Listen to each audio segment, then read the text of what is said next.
In the next few weeks, thousands of American troops will return home for good. President Obama recently announced that the Iraq War will be over, at least on our part, by year's end. But statistics show that 1 in 5 service members will wage another war when they arrive home, and that's in the form of PTSD. Or post-traumatic stress disorder. It plagues thousands of veterans every day, forcing them to relive the horrors of war. Medical officials say many refuse to admit they suffer from PTSD for fear of hurting their careers, and others don't receive the proper care they need, and that leads to tragic consequences. Fox News reporter John Rogers has been digging deeper into this troubling issue and brings us his special report, The War at Home. Bob and Lanice, post-traumatic stress disorder forces its victims to relive their war experiences day after day. Many suffer nightmares or flashbacks, while others struggle with alcohol addiction or anger management. If not properly treated, PTSD could lead to horrific results. So today, we're going to share with you the dangers of this illness through 2 local men. Both of these heroes paid a dear price for their service to our country, and they both serve as examples that there's much more to do to help our veterans deal with PTSD. It was a late night in April 2010. The Florida Highway Patrol says Marine Captain Scott Seipel had been drinking heavily and was driving on the wrong side of a Tampa interstate. Pedro Martinez and his wife Carmen were on their way home that evening when Seipel plowed right into them. Pedro Martinez was killed.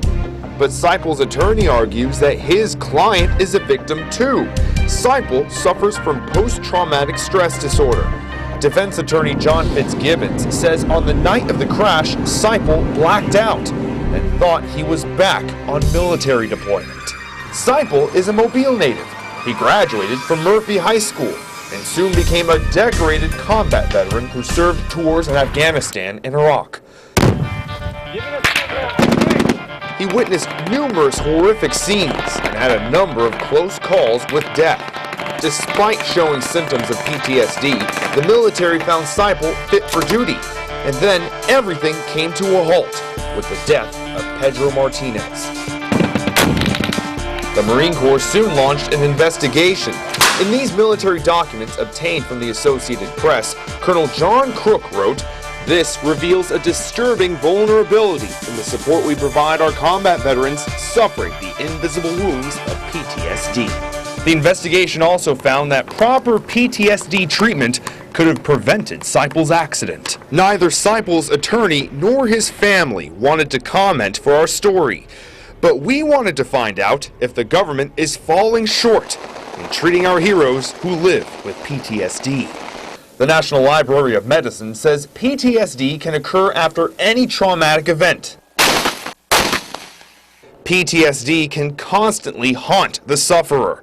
Many victims become emotionally withdrawn or irritable, and some frequently relive their horrifying experiences. I don't think we need to look at any of our veterans as victims so much as heroes that have sacrificed for their country. And that's just one way they've sacrificed.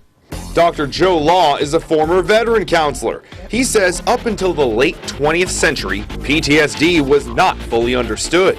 Law says treatment methods are continually improving, but sadly, some veterans have already paid a dear price. Well, he always seemed to be the guy that everybody loved.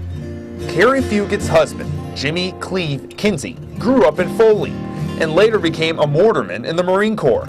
On April 1st, 2006, during his second tour of duty, Cleve's Humvee was hit by an IED. At that time, I saw it and I was just tensed up, and next thing I know, boom, truck's over on the side, my foot stuck in between the steering wheel and the dashboard. I'm hanging upside down by my foot. Kinsey spoke to Fox 10 News after his accident. His leg was mangled and shattered, but he was optimistic about his recovery. Oh, I'll be back to 100%. It's just going to take nothing but time. Time came, but recovery didn't. Over the next year, doctors tried to save the leg, but it was soon amputated. While undergoing treatment, Fugit says her husband showed signs of PTSD. He was prescribed all of these meds, and after a while he started to become addicted to them. Fugit says military doctors were primarily concerned with treating his leg, before addressing his PTSD. And over time, she says, his PTSD symptoms got worse. He would get really angry. He was arrested for domestic violence one night. There was a gun involved. We tried to tell doctors, and I just don't feel like people didn't take us very seriously at that point. She says Kinsey became more depressed and more abusive. Eventually, he went into PTSD therapy. He said that he had a list of things that he wanted to do to fix all of the damage that he had done. And I feel like he was starting to understand his PTSD a little bit better. Cleve Kinsey died on April 20th, 2010. The death certificate says he passed away from a prescription drug overdose. I like to think that he was improving and that he sort of died trying. Fugit does not think her husband got the help he needed. I think that they tried the best that they could, but I think it was too little too late. A White House report says more than 2 million service members have been deployed to Iraq or Afghanistan since 2001. And service members are sent on an average of 2 deployments, each about 12 to 15 months in average length. A report by the nonpartisan RAND Corporation, which conducts studies for the government, found approximately 1 in 5 Iraq and Afghanistan veterans suffer from PTSD. And researchers say long deployment times contribute to the development of this illness. There is still a stigma for some people in the military about seeking any kind of counseling or guidance. Usually it's a fear of losing one's security clearance. But the doctor warns that as the Middle East conflicts come to a close, the military could soon reduce its force, and we'll see more people with PTSD. A lot of those people will join the unemployment line, and so they won't be able to get military care, and they'll need to get care elsewhere. So I think there will be a strain on our resources. Dr. Law says our government is making great strides at treating PTSD, but more needs to be done. They need to have more counselors, more therapists, more mental health people. Fugit thinks the military needs to be more proactive. Perhaps it could have saved her husband.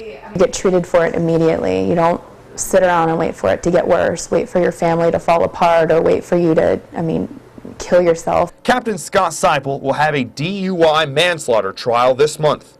And sadly, it's too late to help Cleve Kinsey. But perhaps their stories can serve as a lesson. These stories underscore the fact that PTSD is not something veterans should be ashamed of sharing. Instead, it should be viewed as a serious condition, a condition that needs more medical research and treatment. Auburn University is holding a national conference about PTSD right here in Mobile starting tomorrow. It's called the PTS Disorder to PTS Growth Conference. It'll include national experts discussing the very things we explored in our story tonight.